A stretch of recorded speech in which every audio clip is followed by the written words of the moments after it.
नमस्कार, आप देख रहे हैं आई इंडिया और मैं हूं पंकज सिंह गौर। शताब्दी बाद देश को जो नया संसद भवन मिलने जा रहा है वह ऐसा भवन है जो आगामी 150 वर्षों तक आने वाली पीढ़ी की हर जरूरत को पूरा करेगा।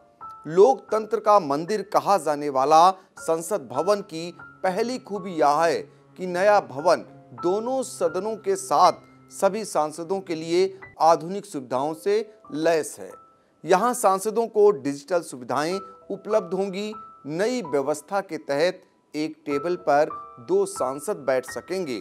मंत्रियों को आने जाने में कोई दिक्कत न हो, उनके कीमती समय की बचत हो, इसके लिए सभी मंत्रियों के एक ही जगह पर बैठने की व्यवस्था की गई है। नए भवन के औपचारिक लोकार्पण से पहले ही नई इमारत में प्रवेश के लिए सांसदों के नए पहचान पत्र भी बनाए जा रहे हैं। इतना ही नहीं, नए ऑडियो विजुअल डिवाइस की ट्रेनिंग दी जा रही है। 970 करोड़ की लागत से निर्मित नए संसद भवन का आकार तिकोना रखा गया है। वह इसके लिए क्योंकि भवन में कहीं वास्तु दोष प्रभावी न हो, इस तरफ विशेष ध्यान दिया गया है। क्योंकि भारत की संस्कृति में त्रिभुज का काफी महत्व माना गया है। इसी लिहाज से नए संसद भवन के ज्ञान द्वार, शक्ति द्वार और कर्म द्वार 3 मुख्य द्वार बनाए गए हैं। माना जा रहा है नए संसद भवन का उद्घाटन 26 मई को प्रधानमंत्री नरेंद्र मोदी कर सकते हैं। नए संसद भवन के उद्घाटन की तिथि 26 मई ही क्यों निश्चित मानी जा रही है? क्योंकि इसी तिथि को 9 साल पहले यानी 26 मई 2014 को नरेंद्र मोदी ने प्रधानमंत्री पद की शपथ ली थी। इसलिए यह तिथि भारत के राजनीतिक इतिहास में खासा महत्व रखती है। नई इमारत में लोकसभा में 888 सदस्यों के लिए सीटें हैं, तो दूसरी ओर राज्यसभा में 326 सीटें हैं। संयुक्त सत्र के दौरान कुल 1224 सदस्य एक साथ बैठ सकेंगे। 64,500 वर्ग मीटर क्षेत्रफल में बने नए संसद भवन को 4 मंजिलों में अलग अलग बनाया गया है, जो मौजूदा भवन से 17,000 वर्ग मीटर ज्यादा है। भवन की एक खासियत यह भी है कि तेज से तेज भूकंप का इस पर कोई असर नहीं होगा।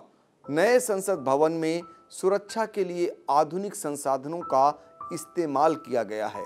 इस एडवांस सिस्टम की बदौलत पूर्ण सुरक्षा व्यवस्था की गई है। भवन में कैफे और डाइनिंग एरिया भी हाईटेक बनाया गया है।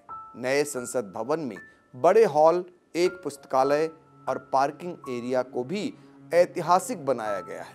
नया संसद भवन इतना विशाल और भव्य है, इन तस्वीरों के जरिए देखा और समझा जा सकता है। भारत की लोकतांत्रिक विरासत को दर्शाने के लिए तमाम चीजों के साथ साथ संविधान की मूल प्रति, डिजिटल डिस्प्ले आदि भी दर्शाए जाएंगे। नए भवन में फर्नीचर और स्मार्ट डिस्प्ले होगा। यही नहीं, वोटिंग में आसानी हो सके, इसके लिए बायोमेट्रिक सिस्टम की व्यवस्था की गई है। प्रत्येक सांसद भाषा की स्पीच को आसानी से समझ सकें, इसके लिए नए संसद भवन में ट्रांसलेशन सिस्टम को प्रभावी किया गया है। नए संसद भवन का अशोक स्तंभ एक से बढ़कर एक खूबियों से लैस है। इसका अनावरण प्रधानमंत्री नरेंद्र मोदी पहले ही कर चुके हैं। नए भवन की छत पर 6.5 मीटर ऊंचा राष्ट्रीय प्रतीक अशोक स्तंभ स्थापित किया गया है। सेंट्रल विस्टा प्रोजेक्ट के तहत नए संसद भवन का निर्माण का कार्य अंतिम चरण में है। बताते चलें कि आजाद भारत के इस पहले स्वदेशी भवन का शिलान्यास प्रधानमंत्री नरेंद्र मोदी ने 10 दिसंबर 2020 को कोरोना काल के समय किया था। भवन के निर्माण का शुभारंभ 15 जनवरी 2021 को हुआ था।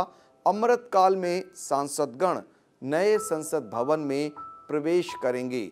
यह जो इतिहास बनने जा रहा है उसके हम सभी साक्षी भी बनने जा रहे हैं।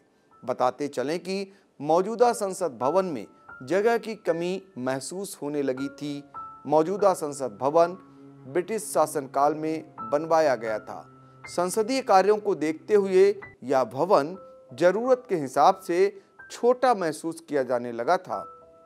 संसद के कई सदस्यों ने मॉडर्न हाईटेक तकनीक से लैस बिल्डिंग के निर्माण की इच्छा जाहिर की थी। यह बिल्डिंग लगभग 100 साल पुरानी बताई जाती है। मौजूदा संसद भवन का निर्माण 1921 में शुरू हुआ था। नया संसद भवन पुराने भवन के पास में ही बनाया गया है। Sita group of education, Mahmudabad, Sitapur. UP board परीक्षा फल में सीता ग्रुप के परीक्षार्थियों का रहा शानदार परीक्षा फल। हाई स्कूल में होनहार छात्रा प्रियांशी सोनी ने किया यूपी टॉप। सत्र 2023-24 के लिए प्रवेश प्रारंभ।